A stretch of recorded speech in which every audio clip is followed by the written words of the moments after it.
Assalamualaikum warahmatullahi wabarakatuh. Selamat malam, salam sejahtera untuk kita semua. Ada kabar gembira yang disampaikan oleh Bank Dunia, yaitu Indonesia resmi naik kelas menjadi negara berpenghasilan menengah ke atas, alias upper middle income country, berdasarkan kategori terbaru yang dirilis oleh Bank Dunia atau World Bank. Namun pencapaian ini cukup bisa membuat kita optimis ya, untuk menjadi negara maju. Itulah sebabnya Presiden Jokowi itu bangga dan mengaku bersyukur ekonomi Indonesia masih tumbuh positif di tengah-tengah gonjang-ganjing ekonomi global saat ini. Dan kita patut bangga, Indonesia resmi naik kelas menjadi negara berpenghasilan menengah tinggi mendekati Malaysia dan Thailand. Jadi resmi total negara upper middle income country di Asia Tenggara itu ada 3, yaitu Indonesia, Malaysia, dan Thailand. Kalau Singapura dan Brunei itu sudah kategori negara berpendapatan tinggi atau upper income. Kita punya demografi yang masih muda, sehingga jumlah pekerja yang menghasilkan income itu masih akan tetap lebih besar dan lebih kuat dibandingkan jumlah orang yang tidak produktif.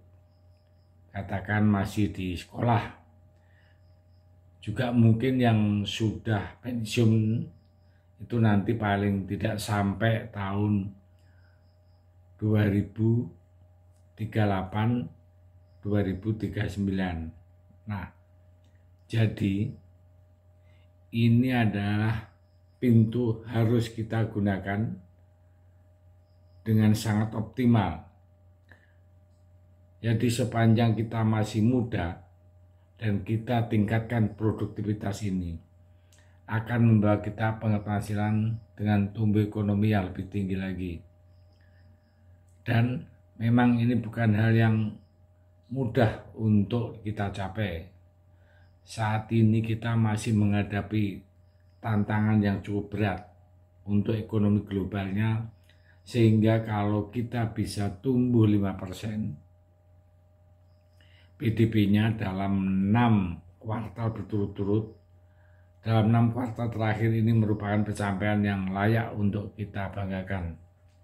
Meski telah meningkat menjadi negara berpendapatan menengah atau upper middle income, Jokowi mengingatkan situasi yang dihadapi Indonesia tidak akan mudah pada semester kedua tahun 2023 karena instabilitas lingkungan global dan ketegangan geopolitik yang masih berlangsung.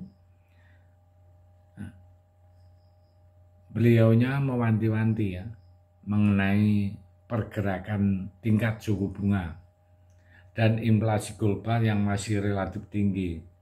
Selain itu, terdapat fragmentasi perdagangan global yang menghambat kerjasama multilateral. Dan Indonesia bersyukur karena pertumbuhan ekonomi Indonesia berada di atas 5% dalam 6 kuartal berturut-turut. Karena apapun yang namanya negara maju, itu juga ingin mempertahankan dirinya tetap menjadi negara maju, itu pasti. Dan juga mereka tidak akan rela bahwa negara berkembang ada yang maju menjadi negara maju. Ya banyak yang nggak rela lah istilahnya untuk melepaskan itu. Itu ya wajar ya, manusiawi untuk mempertahankan ego masing-masing negaranya. Kita harus bisa menjadi negara maju, intinya seperti itu. Dengan tekad bulat, didukung oleh rakyat yang semangat. Bank Dunia pada Juli bulan ini ya 2023 ini kembali memasukkan ya dalam growth over middle income country. Ini proses pemulihan yang cepat setelah kita turun ke growth atau pertumbuhan low income country di tahun 2020 karena pandemi. Untuk kita ketahui, Bank Dunia itu membuat klarifikasi negara berdasarkan GNI per kapita dalam 4 kategori, yaitu low income yang berpendapatan rendah, yang patokannya adalah 1035 US dollar. Terus ada low middle income, yaitu negara berpendapatan menengah ke bawah, yaitu 1035 US dollar sampai 4045 US dollar. Yang ketiga adalah upper middle income. Nah, Indonesia ada di sini, yaitu 4046 US dollar sampai 12.005 US dollar. Dan yang terakhir adalah high, tinggi, berpendapatan tinggi, yaitu di atas 12.000 sampai ya, 535 US dollar. Melansir data dari BPS, perekonomian Indonesia pada tahun 2022 dihitung berdasarkan produk domestik bruto atas dasar harga berlaku mencapai 19.588 triliun dan PDB per kapitanya mencapai 71 juta atau 4.783 US dollar. Selain data BPS ada juga data dari Bank Dunia.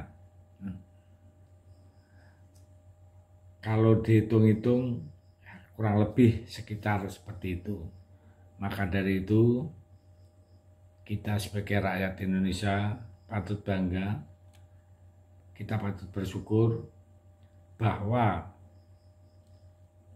bangsa Indonesia ekonominya tambah naik ya, bukan tambah turun, karena dalam kondisi kena COVID bisa mempertahankan, dan itu pun sudah kita ketahui semua.